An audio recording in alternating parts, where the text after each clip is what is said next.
Hey everyone, so guys, this video is very special and so much connected to my heart. Why? Because today I'm going to share with you few important hacks for your 11th and 12th grade. This is going to be the part 1 video. And why do I say this video is very special is because I wish that what I'm telling this video in this content of this video, I wish that my seniors would have been said me the same thing.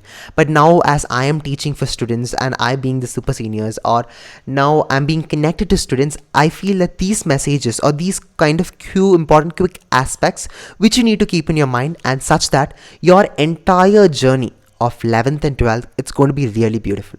Point number 1. Okay, where your parents or your teachers or your people always tell that if you get very good marks in your 10th grade, your life is settled. And then when you come to your 12th grade, if you get distinction, your life is really settled. Bullshit. Okay, it's really bullshit. There's nothing like that. Okay, if you get distinction, your life is going to be really settled. Nothing like that, to be honest. It's like a journey which is going on one by one. So when people tell if you get very good this that mark and all, your life is going to be settled and then everything is going to be very peaceful, that is bullshit. Don't put your ears for them, because what they're going to tell is really false allegations. Because after you complete, now in your 12th grade only, you'll understand 10th grade how it was, obviously. So as you're now in the 12th grade, it's like a journey, like a normal process, and after this you have your degree, after this you might be doing a master's, after that you have your job. So after that it's a very long process. So but what really matters is that how you're doing out in your 12th grade. Get good marks, that's more than enough, and that will help you out to get in good college. That really matters. Okay, other than that other aspect, it's not going to govern your life. That's not that. This is the first myth I want to break. Now second thing is that participate in many kind of competitions. Okay, participate in as many as competitions, because you will get huge amount of opportunities and skills. You will develop skills. So in my 11th and 12th grade, or I make my students to participate for all the competitions, irrespective you like it or not. Or if you want, you can even ask my teachers. They know that I participate for every competition. It could be in terms of NCC, it could be in terms of any kind of competition, and then you can choose whether you like it or not. Later you can come out of it, but just make sure that you participate for everything. It could be for commerce competition, it could be for product launch, it could be for any kind of cultural event.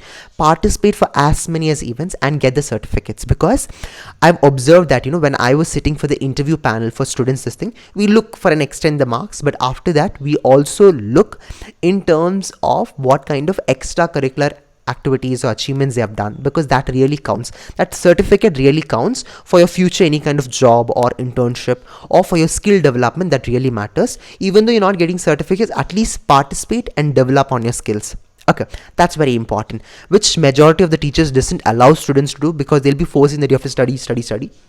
For next time you can study, but after that focus in your competitions and all other thing. Now third important aspect is develop on terms of your network. Okay, now in your 11th and 12th, you're going to have very good bunch of friends, right? So now what you do, develop a very good rapport with them and have a very good networking thing with them. Okay, because you do not know, after your 2 years, majority of you are not going to take the same course. Not all of you are going to take BCom, or all of you are going to take BSc. People might have been taking law, people will take BBA course, people will shift away. So what this 2 years, develop a very good network with people. Okay, so I remember I have a very close friend. Okay, his name is Adarsh. So still we get connected, and I have many friends. I'm just taking one friend's name, and Adarsh, and still we meet, we hug and we be like close brothers, because we know that when he needs a help, I am there. When I am there, when I need any help, he comes to me. So it's like that kind of rapport you have to build. At any kind of aspect, build a very good rapport with your friends, and trust me, at any point you want help, these people are going to really help you out, because this bondage will really going to sustain for a very long period. Now next important aspect is have a very good rapport with your teachers. This is the fourth point. Okay, why rapport with teachers is very important. It could be not for internal marks, but for example, when we go participate for all kind of competition events, exam day we do not know what to study. That happens for some students, because they might have participated for all kind of cultural events, and when they come back, they do not know where to start. At that time, only teachers are the lifeline source. So have a very good rapport with your teachers. Ask them doubts, clarify with them, build a small rapport with them, because that is going to sustain for a lot. And I feel the 11th and 12th teachers are very cool than any other fields, because they be very friendly to us. Not all, exception, but some are really exceptional. They are really friendly. So build a very good connection with them. I think when I had faced many kind of problems, these teachers were really helpful. So build with that rapport, build a rapport with your teachers. This is the fourth important point. Now fifth important point is along with your academic part I'll be putting up in the next video how you need to prepare, but few important thing is focus on your skills and be part of every program. That is very important. So whoever puts you down, whoever makes you something down, putting like that, it doesn't matter.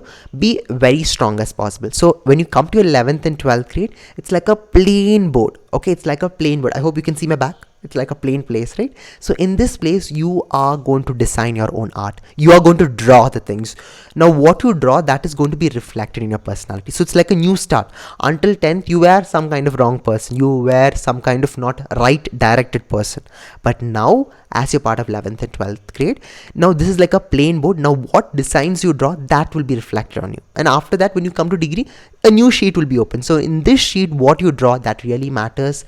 And have a beautiful start and enjoy this moment. Trust me, your 11th and 12th grade, it's going to be really amazing. Okay, so wish you all the best and see you for my next video. Okay, that's going to be tomorrow. Obviously watch it, or else you can find it out in my playlist, and then apply these skills. Trust me, these skills if you apply, it's going to be a massive impact. Okay, so wish you all the best and good luck.